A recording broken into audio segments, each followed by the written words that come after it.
चलिए आगे बढ़ते हैं। कोरोना की दूसरी लहर जैसे जैसे कमजोर पड़ रही है और पाबंदियों में छूट दी जा रही है, लोगों की लापरवाही की तस्वीरें भी सामने आने लगी है।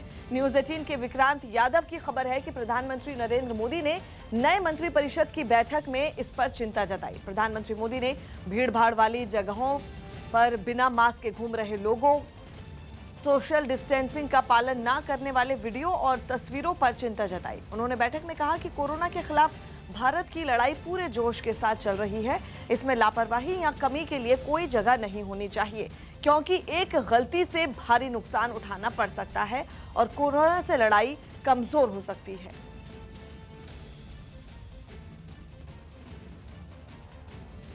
यूपी में ब्लॉक प्रमुख के चुनावों में नामांकन भरने की प्रक्रिया शुरू हो गई, लेकिन इन छोटे चुनावों के लिए राज्य के कई जिलों में बड़ी हिंसा भड़क गई।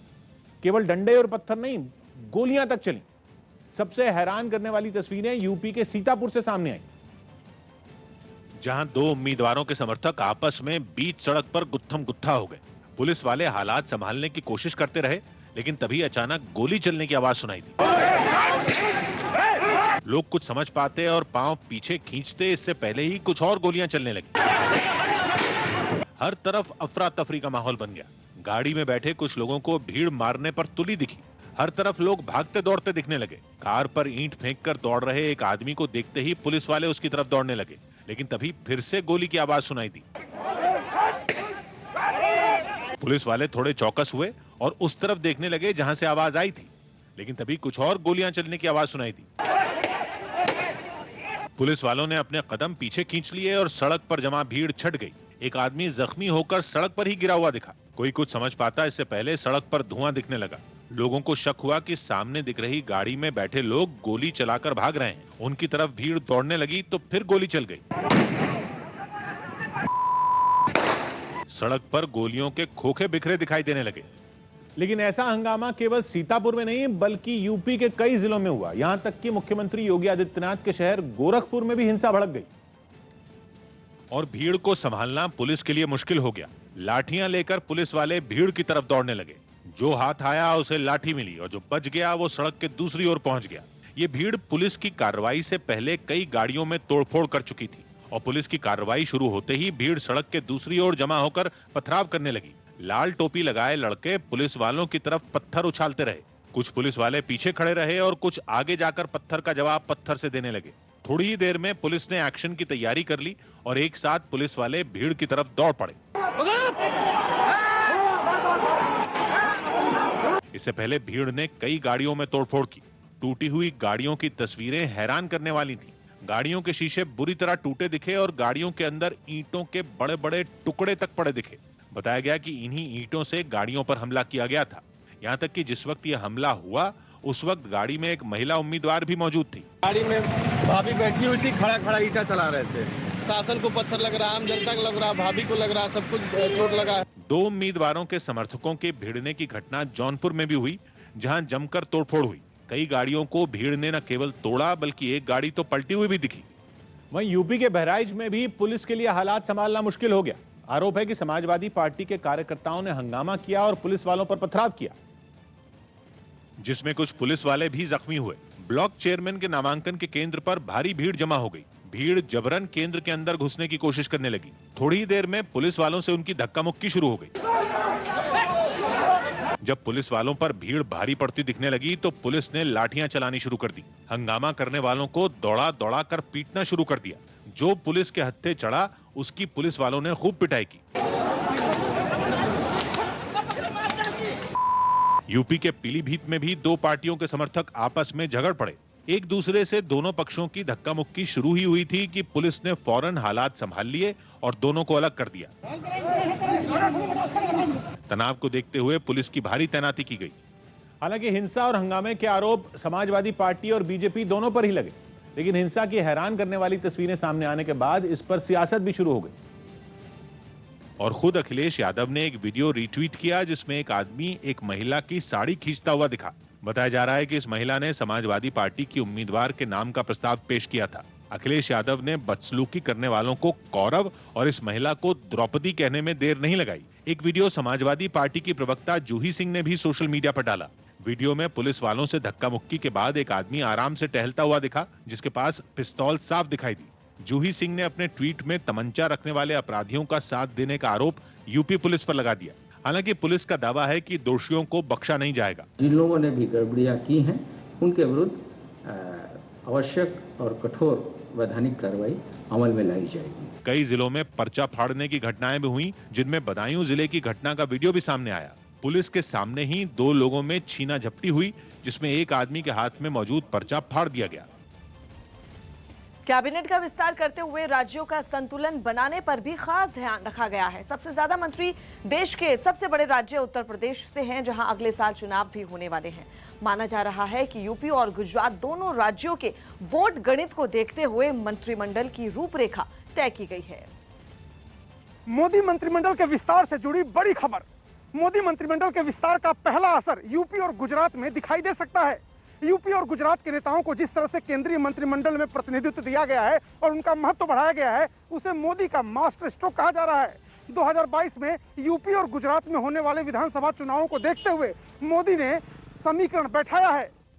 मोदी सरकार के दूसरे कार्यकाल के पहले कैबिनेट विस्तार का बड़ा गणित और इनसाइड स्टोरी समझिए। प्रदेश में अगले साल होने वाले चुनाव को देखते हुए सबसे ज्यादा मंत्री यूपी से बनाए गए हैं।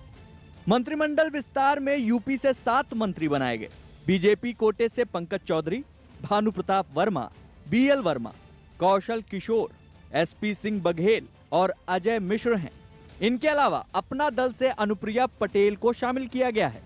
मंत्रियों के जातिगत समीकरण और क्षेत्रीय संतुलन को बनाने का ख्याल रखा गया है। कैबिनेट विस्तार में यूपी से 3 दलित, 3 ओबीसी और 1 ब्राह्मण मंत्री को जगह दी गई है। पीएम मोदी ने कैबिनेट विस्तार के जरिए यूपी में जातीय और क्षेत्रीय संतुलन साधने की कोशिश की है। उत्तर प्रदेश में हर हालत में बीजेपी को किसी भी तरह से उत्तर प्रदेश में अपने को मजबूत बनाना है, मजबूत होकर के उभरना है वहां से, ताकि 2024 के लिए मैसेज बहुत क्लियर हो जाए। फाइनल में जाने के लिए आपको सेमीफाइनल जीतना ही पड़ेगा। पीएम मोदी सहित यूपी से 9 मंत्री पहले से हैं और अब विस्तार के बाद यह आंकड़ा बढ़कर 16 पर पहुंच गया है। इस तरह पीएम मोदी को छोड़कर अब 6 सवर्ण, 6 पिछड़ा वर्ग और 3 अनुसूचित जाति से मंत्री हो गए हैं। माना जा रहा है कि प्रधानमंत्री मोदी लगभग 7 महीने बाद होने वाले उत्तर प्रदेश विधानसभा चुनाव से पहले इन मंत्रियों को मोर्चे पर लगाएंगे। खुद प्रधानमंत्री नरेंद्र मोदी और गृह मंत्री अमित शाह उत्तर प्रदेश में दौरों की शुरुआत करने वाले हैं। प्रधानमंत्री नरेंद्र मोदी अपने संसदीय क्षेत्र वाराणसी में कई परियोजनाओं की शुरुआत करने वाले हैं। यानी चुनाव तक नेताओं के आने जाने का सिलसिला चलता रहेगा। प्रधानमंत्री ने उत्तर प्रदेश से तमाम वर्गों के जिस तरह के नेताओं को चुन करके प्रतिनिधित्व दिया है, उससे साफ है कि बीजेपी 2022 में इन वर्गों की जातियों का एक मजबूत वोट बैंक तैयार करना चाहती है। उत्तर प्रदेश के बाद गुजरात में अगले साल अक्टूबर में विधानसभा चुनाव होने हैं। इसी के मद्देनजर मोदी कैबिनेट में गुजरात को बेहतर प्रतिनिधित्व दिया गया है। प्रधानमंत्री नरेंद्र मोदी भले ही यूपी के वाराणसी से सांसद हैं, लेकिन उनका गृह राज्य गुजरात है। लंबे समय तक पीएम मोदी गुजरात के मुख्यमंत्री रहे हैं। वहीं केंद्रीय गृह मंत्री अमित शाह भी गुजरात से आते हैं। यही वजह है कि बीजेपी के लिए गुजरात का चुनाव काफी अहम और महत्वपूर्ण है। इसी वजह से पीएम ने अपने कैबिनेट में 6 मंत्रियों को जगह दी है। 2022 में गुजरात में होने वाले विधानसभा चुनाव को लेकर प्रधानमंत्री नरेंद्र मोदी और अमित शाह दोनों काफी सक्रिय हैं। गुजरात में कोहली, ठाकुर और पटेल मतदाता निर्णायक भूमिका में होते हैं, इसलिए इन वर्गों से आने वाले लोगों को मोदी कैबिनेट में पर्याप्त जगह दी गई है। यानी मोदी ने अपने मंत्रिमंडल विस्तार में गुजरात के उन नेताओं को शामिल किया है जिनका मजबूत आधार है और उसी वोट बैंक के सहारे 2022 की जंग वो जीतना चाहते हैं। गुजरात से आने वाले पुरुषोत्तम रूपाला और मनसुख मंडाविया का प्रमोशन किया गया है, जबकि केंद्रीय गृह मंत्री अमित शाह पहले से ही कैबिनेट में हैं। अब केंद्रीय मंत्रिमंडल में 3 नए चेहरों को एंट्री मिली है, जिसके जरिए प्रधानमंत्री ने गुजरात में जातीय और क्षेत्रीय समीकरण साधने वाला दांव चला है। सौराष्ट्र, मध्य और दक्षिण गुजरात को प्रतिनिधित्व मिला है। खेड़ू के देवू सिंह चौहान, सुरेंद्र नगर के डॉक्टर महेंद्र मुंजपुरा और सूरत की दर्शना जरदोश को कैबिनेट में जगह मिली है। देवू सिंह चौहान ओबीसी हैं, जबकि दर्शना जरदोश दक्षिण गुजरात का प्रतिनिधित्व करती हैं। डॉक्टर महेंद्र मुंजपुरा कोली समुदाय से आते हैं। वहीं पुरुषोत्तम रूपाला कदवा पाटीदार हैं और मनसुख मांडविया लेउआ पाटीदार हैं। निश्चित रूप से एक जहां चुनाव होने वाले हैं और जहां चुनाव हो चुके हैं वहां हर जगह पे संगठन और सत्ता दोनों मजबूती से आगे बढ़ें और ये संदेश जाए बेसिकली कि मोदी जी ऐसे ही कड़े फैसले लेते हैं, उनकी लीडरशिप जिसके कारण इस देश की जनता ने भरोसा रखा था कि वो जोखिम भरा फैसला लेते हैं। गुजरात और यूपी में पीएम मोदी ने अपने मंत्रिमंडल के लिहाज से जो टीम बनाई है वो अगड़ों पिछड़ों और हर तरह के वोट बैंक को साधने का सबसे बड़ा राजनीतिक दांव है। बीजेपी को उम्मीद है कि मंत्रियों को लेकर पीएम ने जो बाजी चली है वो यूपी और गुजरात में एक बार फिर पार्टी को बाजीगर बनाएगी। मोदी के मंत्रिमंडल में हर राज्य को जगह दी गई है। उत्तर से दक्षिण तक और पूरब से पश्चिम तक हर राज्य को उचित प्रतिनिधित्व दिया गया है। जानकार मानते हैं कि प्रधानमंत्री ने जो कैबिनेट चुनी है वो मिशन मोड पर सरकार की योजनाओं को आम जनता तक ले जाने के लिए काम करेगी। चूंकि इस मंत्रिमंडल विस्तार में परफॉर्मेंस ही सबसे बड़ा क्राइटेरिया था, इसलिए ऐसे नेताओं को तरक्की दी गई है जो आने वाले उत्तर प्रदेश और गुजरात के विधानसभा चुनाव में पार्टी को फायदा पहुंचाएं। जम्मू कश्मीर के राजौरी में सेना ने घुसपैठ की एक बड़ी कोशिश को नाकाम करते हुए 2 आतंकवादियों को मार गिराया।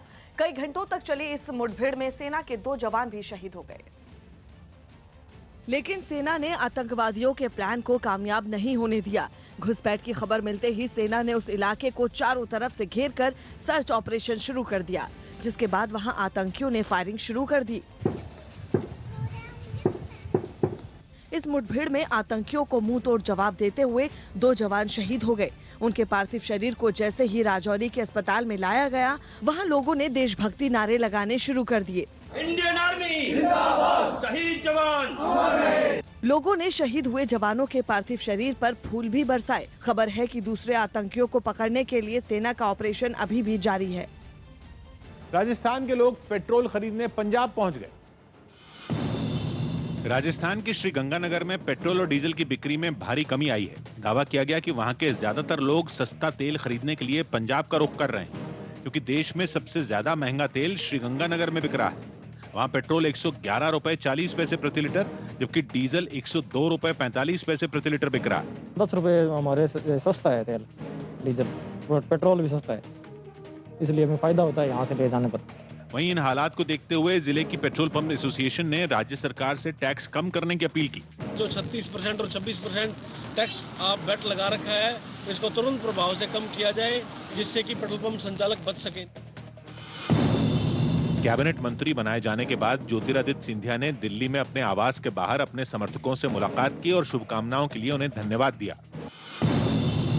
देश में कोरोना के आंकड़े फिर बढ़ गए।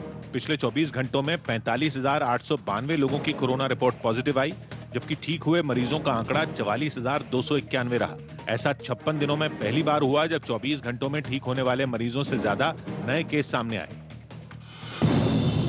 दिल्ली हाईकोर्ट ने कोरोना संकट के बावजूद अपने कर्मचारियों को वेतन नहीं देने पर तीनों एमसीडी को फटकार लगाई। इतना ही नहीं, अदालत ने फिर नगर निगम को अपनी संपत्ति बेचकर वेतन और पेंशन का इंतजाम करने को कहा। इस सुनवाई के दौरान एमसीडी के अधिकारियों ने बताया कि वो मई महीने तक का वेतन दे चुके हैं और बाकी पैसा राज्य सरकार से नहीं मिल रहा है। इस पर राज्य सरकार ने साफ किया कि उन पर कोई बकाया नहीं है। मुंबई पुलिस ने बिहार के नालंदा से ठगी के आरोप में 5 लोगों को गिरफ्तार कर लिया, जबकि पुलिस ने वहां से इसी मामले में एक नाबालिग आरोपी को भी पकड़ा। ये सभी कोरोना के इलाज में इस्तेमाल होने वाली दवाओं और ऑक्सीजन सिलेंडर देने के नाम पर लोगों से ऑनलाइन ठगी करते थे। हमने 6 आरोपियों को अभी तक गिरफ्तार किया है।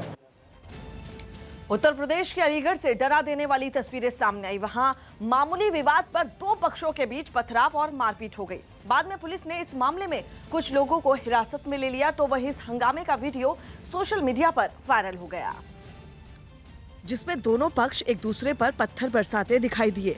उनकी इस लड़ाई से आसपास के लोगों का बाहर निकलना मुश्किल हो गया। दोनों पक्षों के बीच हमला करने की होड़ ऐसी मची कि उन्होंने उन पत्थरों से घायल हो जाने की परवाह भी नहीं की। इस पत्थरबाजी में एक आदमी को काफी चोटें भी आईं। उसे तुरंत उसके घर वालों ने नजदीक के एक अस्पताल में भर्ती करवाया। इस मारपीट की जानकारी मिलने के बाद वहां पुलिस पहुंची और 2 लोगों को हिरासत में ले लिया। इजराइल के कब्जे वाले वेस्ट बैंक में इजराइल की सेना ने एक फिलिस्तीनी संदिग्ध को गिरफ्तार कर उसके घर को धमाके से गिरा दिया। आरोप है कि इस शख्स ने कुछ दिन पहले एक आतंकी हमले को अंजाम दिया, जिसमें फायरिंग के दौरान इजराइल के एक आदमी की मौत हो गई। जिसके बाद इजरायल की सेना ने उसके घर पर धावा बोल दिया, जहां से सामने आई तस्वीर में एक 2 मंजिला मकान में एक के बाद एक कई धमाके होते दिखे। मकान की ऊपरी मंजिल से लेकर नीचे तक कोने कोने में धमाका होता नजर आया, जिसने आसपास के घरों को भी हिला दिया और पूरा इलाका धमाकों की आवाज से गूंज उठा।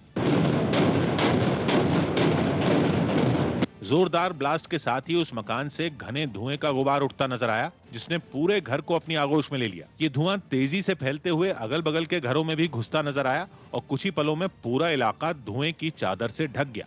लेकिन ऐसा नहीं है कि घर को अचानक गिरा दिया गया, बल्कि इजरायल की सेना ने इसके लिए पूरी तैयारी की। वहां से सामने आई तस्वीरों में इजरायली सैनिक रात के अंधेरे में मकान के अंदर बम लगाने का काम करते नजर आए। ये काम रात भर चला और सुबह होते ही धमाके से पहले मकान के आसपास सैनिकों का हुजूम नजर आया, जिसके बाद मकान को गिरा दिया गया।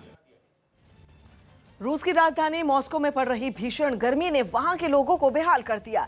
दुनिया के सबसे ठंडे इलाके में गिने जाने वाले मॉस्को में गर्मी रोज नए रिकॉर्ड तोड़ रही है, जिससे ठंड के मौसम में रहने को आदी लोगों की हालत खराब हो गई। भीषण गर्मी से राहत पाने के लिए कई लोगों ने पार्कों का रुख कर लिया। एक इलाके से सामने आई तस्वीर में कुछ लोग फव्वारे से खुद को ठंडा रखने की कोशिश करते दिखाई दिए। गर्म हवाओं से तबीयत ना बिगड़े, इसके लिए लोग अपने चेहरों को समय समय पर पानी से धोते हुए नजर आए। मॉस्को में इन दिनों पारा 30 डिग्री के पार पहुंच गया है, जो सामान्य से करीब 10 डिग्री ज्यादा है। हैदराबाद में एमआईएम के नेता मजीद हुसैन को पुलिस वालों से उलझना भारी पड़ गया। हैदराबाद पुलिस ने उनके खिलाफ सरकारी काम में बाधा डालने के आरोप में केस दर्ज कर लिया। झगड़ा तब शुरू हुआ जब मजीद हुसैन किसी जमीन के विवाद में एक शख्स से उलझ रहे थे और उसी वक्त हालात संभालने के लिए वहां पुलिस वाले पहुंच गए। लेकिन मजीद हुसैन पुलिस के सामने भी शांत नहीं हुए।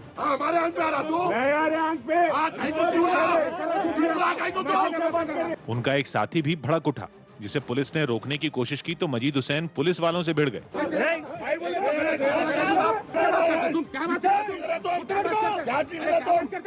पुलिस मामला शांत कराने की कोशिश में लगी रही और मजीद हुसैन का गुस्सा बढ़ता गया।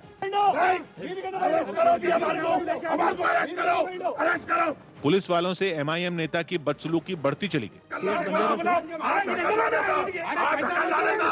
थोड़ी देर में मजीद हुसैन वहां से चले गए, लेकिन पुलिस ने उनके खिलाफ केस दर्ज कर जांच शुरू कर दी। देश में बनी सहकारी समितियों को मजबूत बनाने के लिए सहकारिता मंत्रालय का गठन किया गया है। कुछ राज्यों में इस तरह के विभाग हैं, लेकिन केंद्र स्तर पर अब तक सहकारिता सेक्टर के लिए अलग से कोई मंत्रालय नहीं था। ऐसे में अब इस मंत्रालय की कमान अमित शाह के हाथों में है और उन्हें सहकारिता सेक्टर में काम करने का लंबा अनुभव है। देश में बनी सहकारिता समितियों के लिए सहकारिता मंत्रालय बनाया गया। कयास ये थे कि किसी मंत्री को कैबिनेट विस्तार के बाद इसकी जिम्मेदारी दी जाएगी, लेकिन किसी नए मंत्री को इसकी जिम्मेदारी देने के बजाय देश के गृह मंत्री को इसकी जिम्मेदारी दी गई। दशकों के बाद पहली बार गृह मंत्री को किसी दूसरे मंत्रालय की जिम्मेदारी दी गई। प्रधानमंत्री नरेंद्र मोदी ने यह फैसला बहुत सोच समझ कर किया है और इसके पीछे अहम कारण है। राष्ट्रपति भवन के दरबार हॉल में जब प्रधानमंत्री नरेंद्र मोदी के नए मंत्री शपथ ले रहे थे, उससे एक दिन पहले ही सहकारिता मंत्रालय बनाने का ऐलान किया गया था और शपथ ग्रहण के अगले ही दिन ऐलान कर दिया गया कि नए मंत्रालय की जिम्मेदारी संभालेंगे गृह मंत्री अमित शाह। प्रधानमंत्री ने अमित शाह को इस मंत्रालय के लिए क्यों चुना, उसके पीछे भी खास वजह है। गृह मंत्री के रूप में मुझे लगता है कि एक अच्छी भूमिका निभा सकते हैं। गृह मंत्रालय का कामकाज पूरे देश भर के राज्यों के साथ तालमेल रहता है। उसी तरह सहकारिता के क्षेत्र में भी एक रोजगार की दृष्टि से कहा जाए तो एक महत्वपूर्ण योगदान होगा। दरअसल सहकारी समितियों की पहुंच गांव-गांव तक होती है और इन समितियों के संगठन को दुरुस्त करके सरकार सहकार से समृद्धि यानी कि गरीबों तक सहकारिता का फायदा पहुंचाना चाहती है। इसलिए लंबे अनुभव वाले अमित शाह को यह मंत्रालय सौंपा गया है।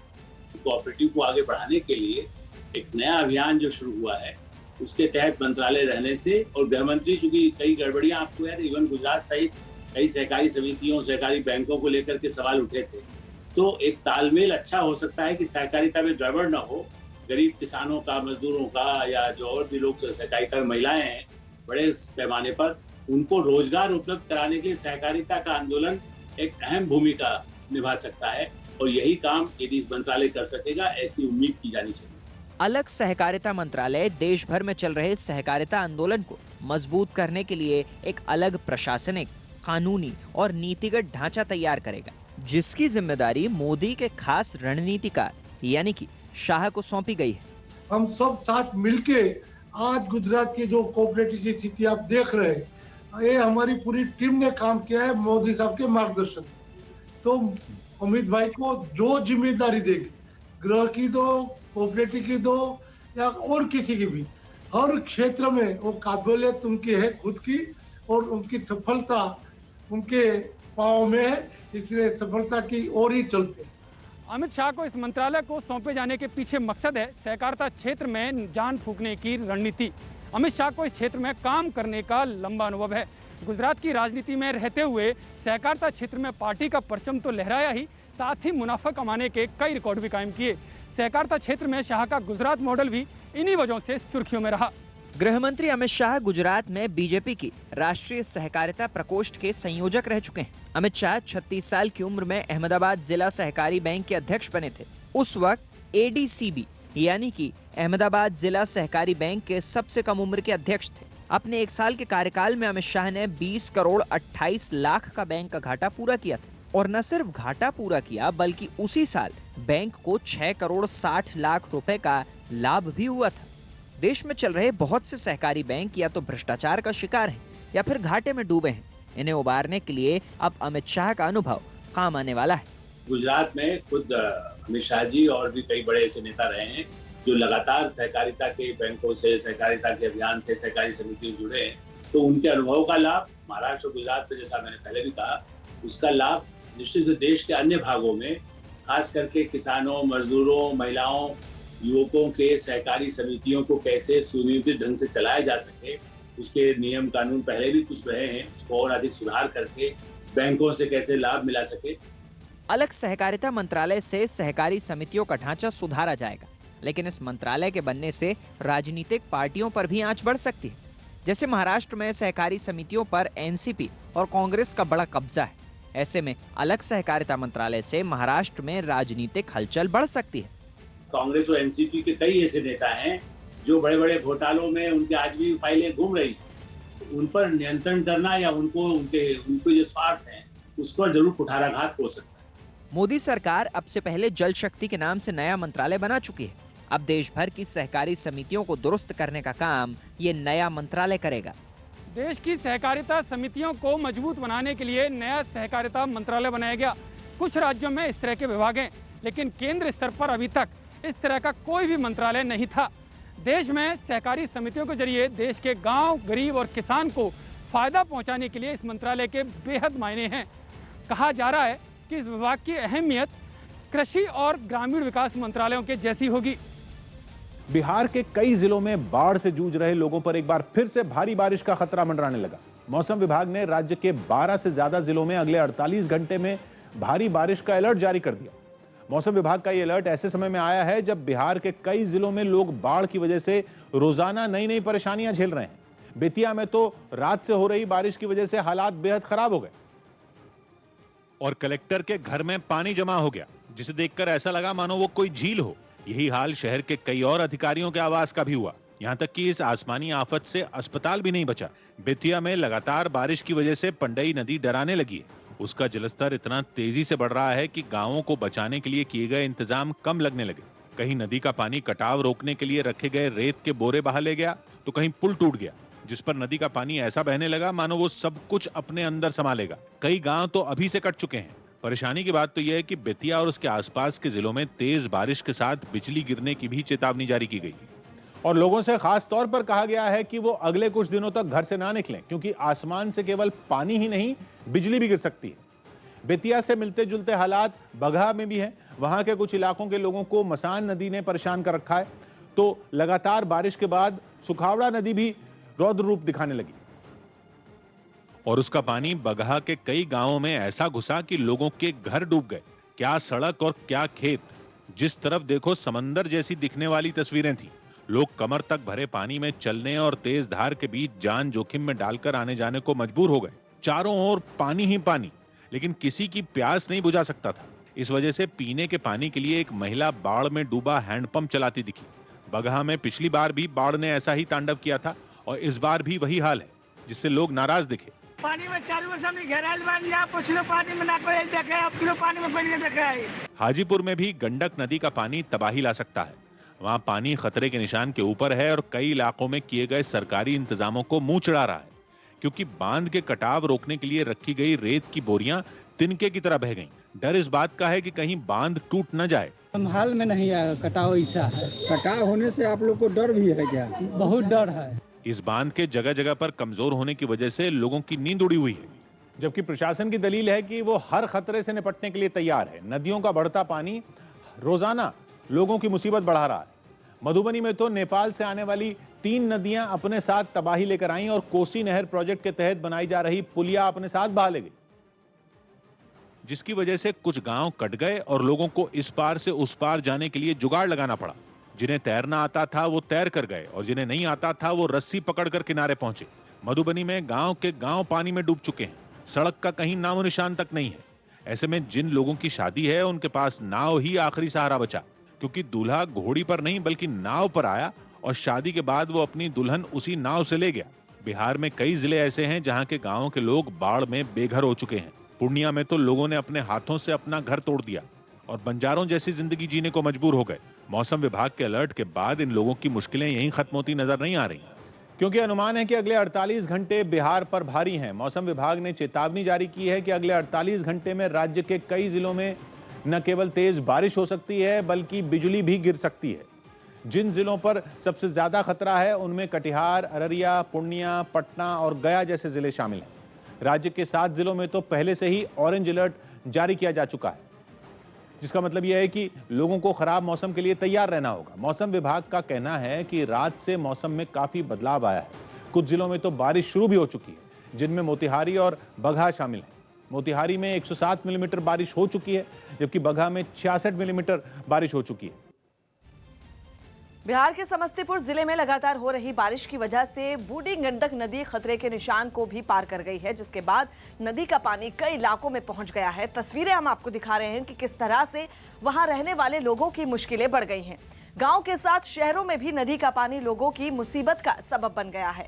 एक इलाके से सामने आई तस्वीर में सड़कें पानी से डूबी हुई नजर आई। आप देखिए कि किस तरह से सड़कें तालाब में तब्दील हो गई। बाढ़ जैसे हालात के बीच सबसे ज्यादा परेशानी पैदल चलने वालों को हुई। चारों तरफ पानी भरने से लोगों को अपने घरों में ही कैद होना पड़ा। एक तरफ जहां बिहार की तमाम नदियों का जलस्तर लगातार बढ़ रहे हैं, जिसके कारण समस्तीपुर बूढ़ी गंडक के भी नदी के जलस्तर खतरे के निशान से ऊपर है और जिसका नतीजा यहां समस्तीपुर में देखने को मिल रही है। समस्तीपुर शहर के अंदर जो स्लुइस गेट में रिसाव हुए हैं, उस रिसाव के बाद पूरा पानी प्रवेश कर गए हैं। यूरो 2020 के फाइनल में इंग्लैंड और इटली एक दूसरे से भिड़ेंगे। लंदन में हुए दूसरे सेमीफाइनल में इंग्लैंड ने डेनमार्क को 2-1 से हराकर इस फुटबॉल चैंपियनशिप के फाइनल में अपनी जगह पक्की कर ली। 1966 में वर्ल्ड कप जीतने के बाद ऐसा पहली बार हुआ है जब इंग्लैंड किसी बड़ी फुटबॉल प्रतियोगिता के फाइनल में पहुंच पाया। इसलिए इंग्लैंड के फैंस तो जीत के नशे में चूर ही हो गए। यहां तक कि फाइनल मैच से पहले ही उन्होंने ट्रॉफी घर लाने का ऐलान कर दिया, क्योंकि सेमीफाइनल की जीत की दीवानगी उनके सिर चढ़कर बोलने लगी। इस टूर्नामेंट का गवाह बनने के लिए लोग लंदन की अलग अलग जगहों पर जुटे और वहां लगी बड़ी बड़ी स्क्रीन पर मैच देखते नजर आए। लेकिन जब जब डेनमार्क ने बढ़त हासिल की, इंग्लैंड के समर्थकों के चेहरे लटक गए। मगर फिर जैसे ही इंग्लैंड ने दनादन गोल किए, उसके फैंस पर अजब सी खुमारी चढ़ गई। बरसों बाद मिली ऐतिहासिक फतह ने ऐसा मदहोश किया कि जश्न मनाते मनाते कुछ लोग गिर तक गए और आसपास खड़े लोगों को भनक तक नहीं लगी। वहीं जो लोग स्टेडियम में मैच देखने पहुंचे थे, खेल खत्म होने के बाद वो सीधा घर नहीं गए, बल्कि स्टेडियम के पास ही उन्होंने दिवाली मनानी शुरू कर दी। जीत का जश्न कब हुड़दंग में बदल गया पता ही नहीं चला। कुछ लड़के तो ट्रैफिक सिग्नल के ऊपर चढ़कर अपनी टीम की जीत का डंका पीटते नजर आए। लोग घर जाने को राजी ही नहीं हुए तो दंगा निरोधी पुलिस को सड़क पर उतरना पड़ा। यहां तक कि पुलिस की एक टुकड़ी घोड़ों पर सवार होकर भी पहुंची, लेकिन लोगों ने उन्हीं पर पानी की बोतलें फेंकनी शुरू कर दी। अब रविवार को लंदन में ही इंग्लैंड का मुकाबला इटली से होगा। हिमाचल के पूर्व सीएम वीरभद्र सिंह नहीं रहे। हिमाचल प्रदेश के पूर्व सीएम वीरभद्र सिंह का शिमला में निधन हो गया। अब शनिवार को वीरभद्र सिंह के पैतृक गांव रामपुर में उनका अंतिम संस्कार किया जाएगा। प्रधानमंत्री मोदी और राहुल गांधी समेत कई नेताओं ने उनके निधन पर दुख जताया। अनुराग ठाकुर ने नए सूचना और प्रसारण मंत्री के साथ साथ खेल मंत्री का भी कार्यभार संभाल लिया। अपना पद संभालने के बाद उन्होंने सरकार और जनता के बीच कड़ी बनने की बात कही। जो विश्वास व्यक्त माननीय प्रधानमंत्री जी ने किया है, उनके विश्वास पर खरा उतरने का प्रयास करूंगा। यूपी के डिप्टी सीएम केशव प्रसाद मौर्य ने राम मंदिर आंदोलन में जान गंवाने वाले कार सेवकों के घरों तक सड़क बनाने का ऐलान किया। साथ ही उन्होंने फिर सेना और पुलिस के शहीद जवानों के घरों तक भी ऐसी सड़कें बनाने की बात कही। बलिदानी राम भक्त हैं, उनके घर तक की सड़क को भी कार सेवक मार्ग के नाम से हम बनाएंगे। लखनऊ में एक महिला ने अपने पति पर जबरन धर्म परिवर्तन करवाने का गिरोह चलाने का आरोप लगाया। इस महिला के लगाए आरोपों के बाद पुलिस ने कुछ लोगों से पूछताछ की। अन्य हिंदू महिलाओं को भी धर्म परिवर्तन कराकर मुस्लिम बनाने के लिए लगातार दबाव बनाता रहता है। प्रधानमंत्री नरेंद्र मोदी के कैबिनेट में फेरबदल और विस्तार होते ही बंगाल बीजेपी में बगावत के सुर उठने लगे। सबसे पहले सोशल मीडिया के जरिए बाबुल सुप्रियो ने अपने इस्तीफे पर दुख जताया, तो इसके कुछ देर बाद मंत्रिमंडल में शामिल न किए जाने से नाराज सौमित्र खान ने बंगाल भारतीय जनता युवा मोर्चा के अध्यक्ष पद से इस्तीफा देने की घोषणा कर दी। साथ ही उन्होंने शुभेंदु अधिकारी के खिलाफ भी मोर्चा खोल दिया। এবং বারবার দিল্লিতে গিয়ে একটা উল্টো পাল্টা বুঝিয়ে চলে আসছেন। আপনার চেয়েও আমাদের সেক্রিফাইস কম নেই। আপনি যেমন অনেকবার জিতেছেন, আমিও কমবার জিতিনি। हालांकि थोड़ी देर बाद सौमित्र खान ने सोशल मीडिया पर अपने इस्तीफे के फैसले को वापस लेने का भी ऐलान कर दिया। पार्टी में मचे इस घमासान पर बंगाल बीजेपी अध्यक्ष दिलीप घोष ने सफाई दी। राज्य बीजेपीर सঙ্গে प्रॉब्लम नहीं, कारो व्यक्तिगतভাবে এখানে থাকেই, কোনো সমস্যা হলে তার সমাধানের জায়গা আছে। अमेरिका के लॉस एंजलिस से चौंकाने वाली तस्वीरें सामने आई हैं। वहां एक आदमी ने एक गिरजाघर की छत पर चढ़कर आग लगा दी। उसे बाद में काफी देर तक पीछा करने के बाद गिरफ्तार कर लिया गया। हालांकि इस बात का पता नहीं चल पाया कि उसने किस मकसद से वहां आग लगाई, लेकिन आग लगाने के बाद उसने पुलिस से बचने के लिए वहां से भागने की कोशिश की। वो गिरजाघर की छत से एक दूसरी इमारत की छत पर कूद गया। इस दौरान उसे चोट भी लगी, लेकिन गिरफ्तारी के डर से वो फिर उठा और इसी तरह वो कई इमारतों की छत पर कूदते हुए भागता रहा। जहां दो इमारतों के बीच दूरी ज्यादा थी, वहां उसने बिजली के तारों का सहारा लिया। हालांकि उस पर हर समय हेलीकॉप्टर से नजर रखी गई, इसलिए वो पुलिस से बचकर नहीं भाग सका। बाद में वो जिस मकान में जाकर छिप गया, वहां से उसे पुलिस ने गिरफ्तार कर लिया। इसके बाद उसे पुलिस ने अपनी गाड़ी में ले जाकर बैठा दिया। उत्तराखंड के हरिद्वार से हैरान करने वाली एक तस्वीर सामने आई, जहां हर की पैड़ी पर हुक्का पीने के आरोप में 6 लोगों को गिरफ्तार कर लिया गया। बताया गया कि जब वहां मौजूद लोगों ने उन्हें ऐसा करने से रोका तो वो उनसे बहस करने लगे, जिस पर विवाद काफी बढ़ गया और फिर वहां मौजूद कुछ लोगों ने उनका हुक्का छीनकर फेंक दिया। इसके बाद उन लोगों के साथ मारपीट शुरू कर दी गई। हंगामा इतना बढ़ गया कि उसे रोकने के लिए वहां पुलिस को आना पड़ा। जिन लोगों पर हुक्का पीने का आरोप लगा था, उन्हें पुलिस पकड़कर अपने साथ ले गई। एक आरोपी को तो इतना पीटा गया कि उसकी शर्ट तक फट गई। जैसी पुलिस को सूचना मिली तो पुलिस ने तत्काल वैधानिक कार्रवाई करी है। बताया गया कि ये सभी 6 लोग हरियाणा के रहने वाले हैं। इस वक्त की बड़ी खबर दिल्ली से। दिल्ली के बड़ा हिंदूराव इलाके में सड़क पर बदमाशों ने खुलेआम फायरिंग कर दी। न्यूज 18 के आनंद तिवारी की खबर है कि देर रात बदमाशों की ताबड़तोड़ फायरिंग में 2 राहगीरों की मौत हो गई। पुलिस के मुताबिक बदमाशों का निशाना कोई और था, लेकिन बदमाशों की फायरिंग में 2 राहगीर निशाना बन गए। मैंने गाड़ी से निकलते ही देखा ना, 2 लड़के उधर खड़े हुए थे, 5-6 लड़के एक साइड पे खड़े हुए थे। तो मेरे को पहले से जब हुआ ये कुछ प्लानिंग से आए हैं। वहाँ से जो लड़के थे उन्होंने फायरिंग करने शुरू कर दी। कम से कम 20-25 फायरिंग हुई है। उसमें 2 लोग तो ऑन द स्पॉट मर गया। वो राह चलते हुए ऐसे ही लोग थे, वो मर गए। अफगानिस्तान से अमेरिकी सैनिकों की वापसी के बीच तालिबान ने फिर एक बार वहां के कई शहरों पर कब्जे का दावा किया, जिसे साबित करने के लिए बाकायदा एक वीडियो जारी किया गया। दावा है कि ये वीडियो तब का है जब तालिबान वहां के बादगीस प्रांत के एक शहर पहुंचे, जिसमें मोटरसाइकिल पर सवार आतंकियों का जोर शोर से स्वागत होता दिखा, जबकि बंदूक थामे एक आतंकी बच्चों के सामने से दौड़ता नजर आया। वहीं मोटरसाइकिल पर सवार कई आतंकियों के हाथों में भी बंदूकें दिखी। इस दौरान सड़क किनारे खड़े लड़के हाथ उठा उठाकर इन लोगों का स्वागत करते दिखाई दिए। लेकिन तालिबान के इस तरह डंके की चोट पर अफगानिस्तान में पैर पसारने के साथ अफगानी फौज की मुश्किलें बढ़ती नजर आईं। सामने आई तस्वीरों में अफगान सेना ट्रकों पर सामान बांधकर शहर से रवाना होती दिखाई दी, जिसके बाद कभी सुरक्षा कर्मियों से भरी रहने वाली सड़कों पर सन्नाटा पसरा नजर आया। अफगानिस्तान के मीडिया के मुताबिक तालिबान के बढ़ते कदमों ने अब अफगान सैनिकों को खदेड़ना शुरू कर दिया है। उत्तर प्रदेश के कानपुर से दिल दहला देने वाली तस्वीरें सामने आई। वहां एक सरकारी बस बेकाबू होकर नदी में गिर गई, जिसके बाद उसमें सवार यात्रियों में हड़कंप मच गया। डरे सहमे यात्री बस की खिड़कियों को तोड़कर बाहर निकलने लगे। तस्वीरें हम आपको दिखा रहे हैं कि किस तरह यात्री खिड़की के शीशे तोड़कर बाहर निकल रहे हैं। बुरी तरह घबराए कुछ यात्रियों ने तो नदी में ही छलांग लगा दी। वहां से सामने आई तस्वीरों में बस का अगला हिस्सा नीचे पानी में घुसा हुआ नजर आया, जबकि पिछला हिस्सा ऊपर उठा दिखा। हादसे के बाद वहां चीख पुकार मच गई। बाद में कुछ यात्री किसी तरह खिड़कियों से बाहर निकले और बस में फंसे दूसरे लोगों को बाहर निकालने में मदद की।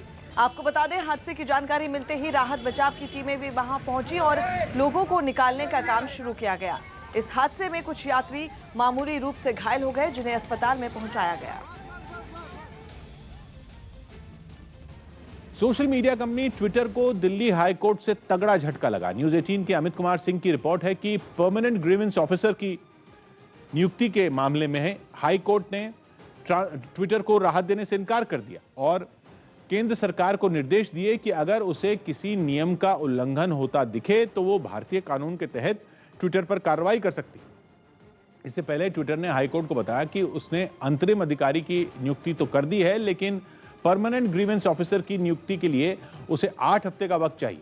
साथ ही ट्विटर की तरफ से कोर्ट को यह भी बताया गया कि वो भारत में सोशल मीडिया के नए नियमों का पूरी तरह पालन करने के लिए भी तैयार है, लेकिन हाई कोर्ट ने ट्विटर को अधिकारी की नियुक्ति के लिए 8 हफ्ते का वक्त देने से साफ इनकार कर दिया और अधिकारी की नियुक्ति के लिए ट्विटर को 2 हफ्ते का समय दिया। साथ ही कोर्ट ने केंद्र सरकार को कहा कि अगर वो चाहे तो ट्विटर के हलफनामे पर अगले 3-4 दिन के अंदर जवाब दाखिल कर सकती है। वहीं पदभार संभालने के बाद नए आईटी मंत्री अश्विनी वैष्णव ने भी 2 टूक शब्दों में कहा कि मैं ट्विटर को भारतीय कानून का पालन करने की नसीहत दी।